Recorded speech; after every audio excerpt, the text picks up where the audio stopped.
Bon, j'ai un peu de retard, mais je vous mets quand même le calendrier des releases du mois de janvier. Et avant de commencer les actus, je vous invite à vous abonner à la chaîne. On est bientôt aux 15K, et ce serait vraiment top de les atteindre avant la fin du mois.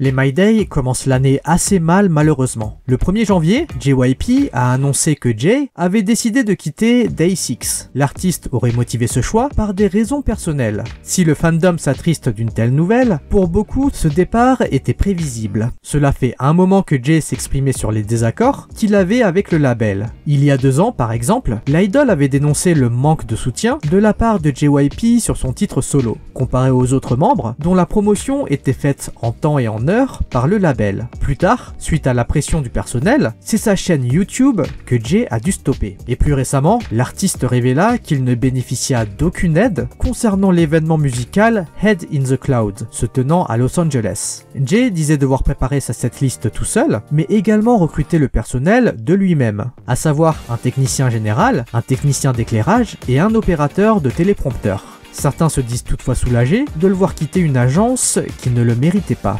L'autre soulagement pour certains concerne le futur du drama de Jisoo, à savoir Snowdrop. Cela fait un moment que le drama est critiqué de toutes parts sur la déformation historique dont il ferait preuve.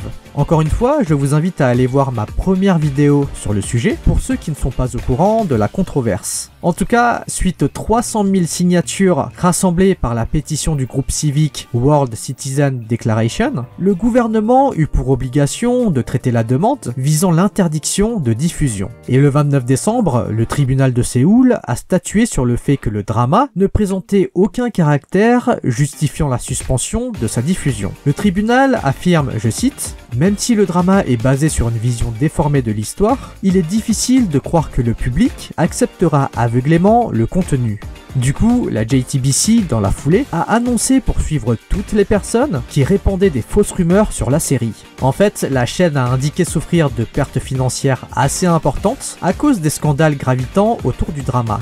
Le boycott touchant même Disney+, qui, en Corée, voit ses utilisateurs réduits de 40% à cause de la diffusion de Snowdrop.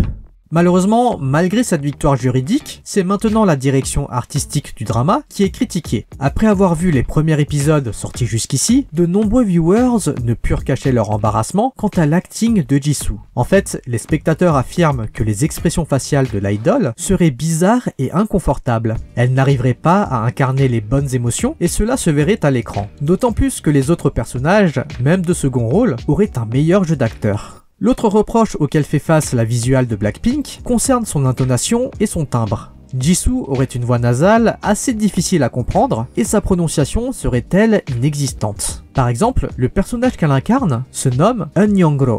Cependant, Jisoo, n'articulant pas assez les dernières syllabes, les spectateurs pensaient que le personnage s'appelait Eunhyoro. C'est ainsi que sur les réseaux, de nombreuses plaintes se firent entendre, allant jusqu'à dire que les sous-titres étaient nécessaires pour comprendre la jeune actrice. D'autres fustigent le label, qui selon eux serait le responsable. YG aurait dû choisir une comédie romantique afin que l'idol se fasse la main avant d'attaquer des dramas plus exigeants. Et certains n'hésitent pas à aller plus loin et affirment que Jisoo ne serait bonne à rien, et demandant aux Blinks d'être objectifs et d'accepter que l'acting ne soit pas son fort. Tandis que d'autres défendent l'artiste en valorisant son jeu d'acteur, qui serait pas aussi terrible que certains l'affirmeraient. L'audience est assez divisée sur le sujet.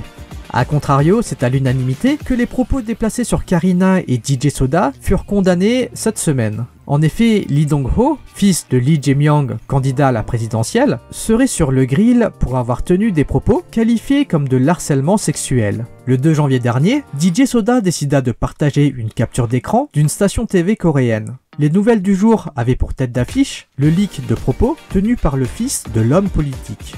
Apparemment, ce serait pas la première fois que le personnage tiendrait des propos de la sorte. De nombreux netizens conseillent aux filles de porter plainte. Ce n'est pas parce que son père a du pouvoir que Dong-ho peut se permettre ce genre de commentaires. Cependant, certains affirment que le fils du politicien n'est pas en tort.